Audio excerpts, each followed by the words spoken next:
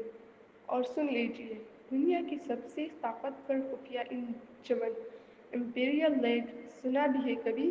اس میں مٹی بھر لوگ ہیں، مگر ہر ایک خود میں ایک طوفان۔ 70 کی دہائی کے عالمی معاشی بحران انہی کی چال تھی۔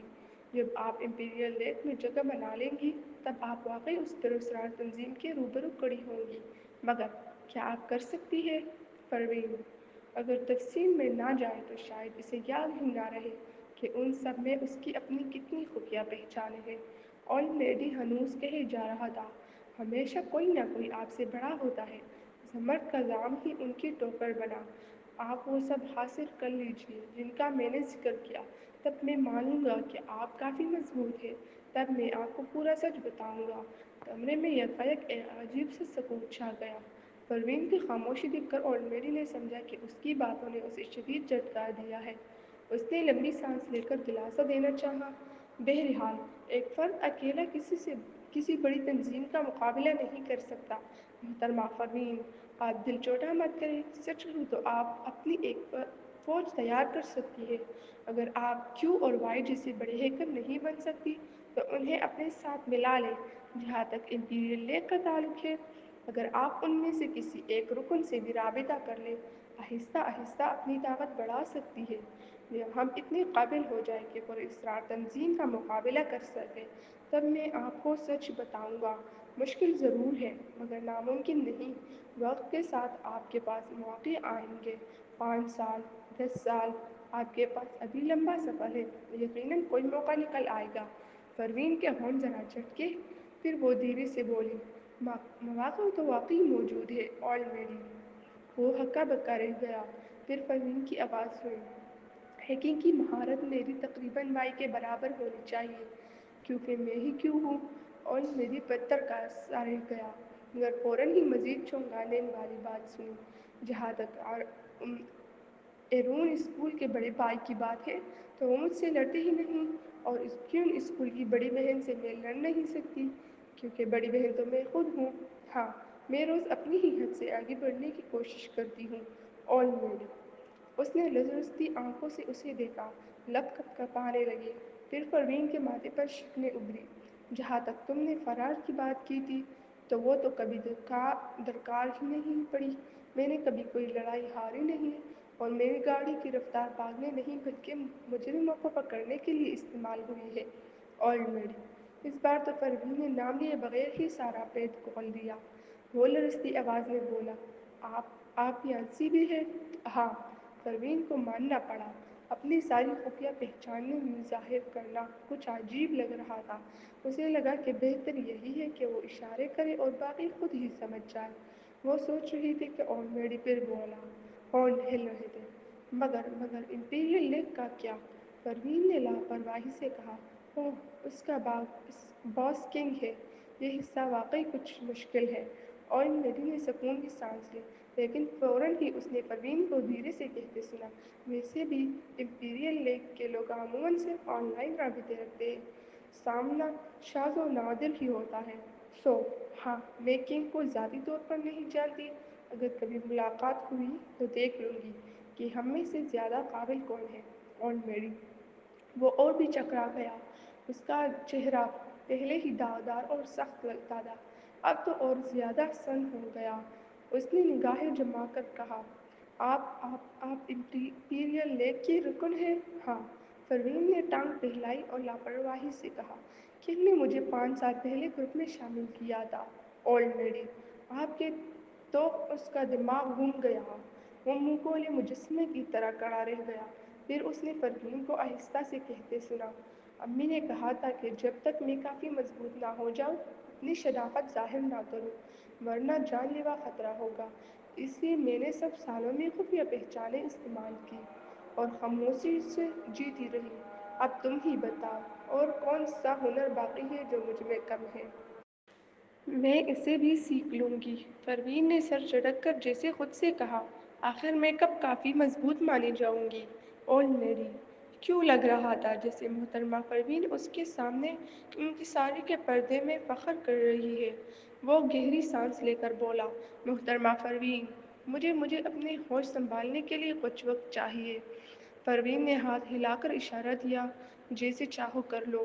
اولڈ لیڈی کبھی ٹہلتا، کبھی رکتا اور ہر بار اسے حیرت بھری نظروں سے دیکھتا۔ اسے لگ رہا تھا جیسے وہ خواب میں ہے۔ آخر ایک انسان میں اتنی ساری خفیہ پہچانیں کیسے ہو سکتی ہیں؟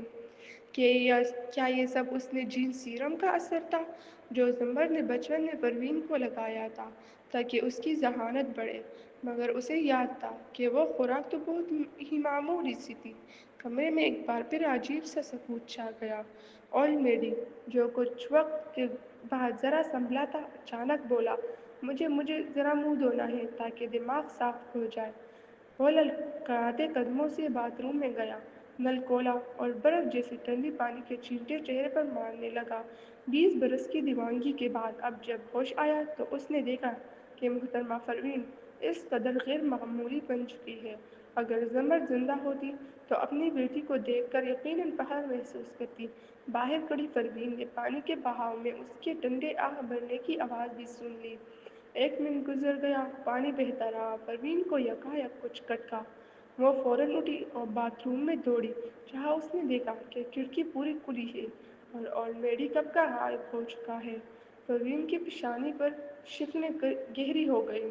وہ تو سوچ رہی تھی کہ اولڈ لیڈی اور چارلس اس سے کوئی بات چھپا رہے، مگر یہ توقع نہ تھی کہ وہ یوں اچانک غائب ہو جائے گا۔ کمرے میں چھان بین کی تو لڑائی کے کوئی آثار نہ تھے، لیکن کھڑکی کے باہر لگی آہنی جالی پہلے ہی کاٹی جا چکی تھی۔ یہ کام 1 منٹ میں ممکن نہ تھا۔ اسی لمحے اس کا فون بجا۔ انجانے نمبر سے پیغام آیا، محترمہ پروین، اگرچہ آپ بہت مضبوط ہو چکی ہے، مگر اب بھی پراسرار تنظیم کا مقابلہ کرنے کے لیے کافی نہیں۔ کسی کو کم نہ سمجھے۔ آپ کا اگلا ہدف کنگ سے دوستی بنانا ہے، تب تک اس تنظیم سے نہ الجھے۔ پروین، اس نے فوراً جواب دیا، وہ تو پہلے ہی میرا دوست ہے۔ 5 سال پہلے جب پیٹ پالنے کے لیے اس نے اسٹاک مارکیٹ میں ایک لہر پیدا کر کے 75 ملین کمائے تھے، تب کنگ نے اسے خود رابطہ کیا تھا اور امپیریل لیگ میں شامل کر لیا تھا۔ تو کیا وہ پہلے ہی اس کی دوست نہ تھی؟ اولڈ لیڈی نے کہا، کیا آپ اس پر بھروسہ کرتی ہیں؟ پروین نے توقف کے بعد جواب دیا، ہاں۔ اولڈ لیڈی، کیا وہ بھی آپ پر بھروسہ کرتا ہے؟ پروین نے سوچا اور کہا، شاید۔ اس کے خیال میں کنگ نے ہمیشہ گروپ میں سب کو اعتماد دیا تھا، کسی پر شک نہیں کیا تھا، اور اس کے ساتھ تو کبھی مالی لین دین بھی نہ تھا۔ 5 برس میں کنگ نے اسے کبھی تنگ نہیں کیا، اس کی نیند خراب نہیں کی، بس یوں ہی خاموش رکن رہنے دیا۔ لیکن اولڈ لیڈی مطمئن نہ تھا، محترمہ پروین، کبھی کسی پر اندھا بھروسہ نہ کرے، کنگ پر بھی نہیں، اور یاد رکھیں وہ تنظیم آپ کے گمان سے کہیں زیادہ طاقتور ہے، یہاں تک کہ کنگ بھی ان کا دشمن بننا نہ چاہے گا۔ مگر افسوس، اگر دنیا میں کوئی ہے جو آپ کی مدد کر سکتا ہے تو وہ صرف کنگ ہے۔ پروین، وہ پنے سے گر کر گویا خود سے بولی، شاید واقعی اس نے ہمیشہ اس تنظیم کو کم تر سمجھا تھا۔ اپنی ماں نے بھی تو اس لیے نیو یارک چھوڑ دیا تھا تاکہ احسان کو نہ گھسیٹے، کیونکہ وہ تنظیم بہت زیادہ طاقتور تھی۔ فرین نے پھر پیغام لکھا، تو میں کنگ کو اپنی مدد پر کیسے آمادہ کروں؟ جواب آیا، کنگ کبھی مدد نہیں کرے گا جب تک وہ بچوں کا باپ نہ ہو، تبھی اس کا موقف تمہارے ساتھ ایک ہو سکتا ہے۔ میری بات مانو، انتقام کے پیچھے مت جانا، بچوں اور مہدی کے ساتھ سکون سے امریکہ میں زندگی گزارو۔ زمر نے کبھی نہیں چاہا کہ تم اس کے لیے بدلہ لو۔ مجھے تلاش مت کرنا، جب وقت آئے گا تو میں خود ظاہر ہو جاؤں گا۔ اگر کبھی مدد چاہیے ہو تو اخبار میں اشتہار دینا۔ پروین نے تیزی سے لکھا، تم میری طرف سے کیا کرنے والے ہو؟ لیکن اس کے بعد کوئی جواب نہ آیا۔ فون بند ہو چکا تھا۔ ٹریکنگ کرنے پر معلوم ہوا کہ نمبر کے سگنل سیور کے ساتھ بہہ رہے ہیں، مطلب سم کارڈ اٹھا کر نالی میں پھینک دیا گیا تھا۔ واقعی اولڈ میڈی اپنے بچاؤ میں ماہر تھا۔ 5 منٹ بعد سوہا ریکارڈنگز لے آئی۔ یہ مہدی کارپوریشن کا نجی اسپتال تھا۔ یہاں وہ بالکل اپنے گھر کی طرح آزاد تھی۔ پروین نے کیمرے کی ریکارڈنگ میں دیکھا کہ اولڈ میڈی ہر روز باتھ روم جاتے وقت ایک چھوٹی چھری ساتھ لے جاتا اور جالی کو آہستہ آہستہ کاٹتا رہتا تاکہ جب چاہے آسانی سے نکل سکے۔ یہ سب اس نے دشمن کے خوف سے کیا تھا، یعنی وہی پراسرار تنظیم۔ پروین کے دل پر پہلی بار بوجھ اترا، شاید واقعی اس نے انہیں ہمیشہ ہلکا لیا تھا۔ فون بجا، مہدی کی باری آواز آئی۔ اولڈ میڈی بھاگ گیا؟ ہاں۔ پروین کے لہجے میں جھنجھلاہٹ اور بے بسی تھی۔ مہدی خاموش رہا، پھر بولا، میں اپنے آدمی ڈھونڈنے بھیجتا ہوں۔ نہیں، پروین نے روک دیا، اب جب وہ برسوں بعد سنبھلا ہے اسے اپنے جب لڑنے دو۔ ویسے بھی اس جیسے ماہر کو ڈھونڈنا آسان نہیں۔ مہدی حیران ہوا، تو کیا تم اب سچائی نہیں پوچھو گی؟ پروین کے ہونٹوں پر ہلکی سی مسکراہٹ آئی۔ وہ گیا ہے، مگر دوسرا تو ابھی زندہ ہے۔ یقیناً چارلس سب کچھ بتا دے گا۔ وہ جو پہلے ماں کو دھوکہ دے چکا تھا، اب اس کے منہ سے راز کھلوانا مشکل نہ تھا۔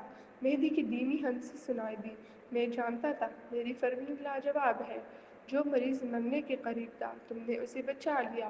پروین کے لبوں پر ہلکی سی لچک آئی۔ یہ سیدھی سادی تعریف کچھ زیادہ ہی اچھی لگی۔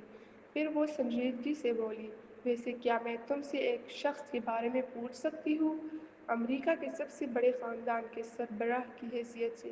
شاید مہدی جانتا ہو کہ کنگ کون ہے۔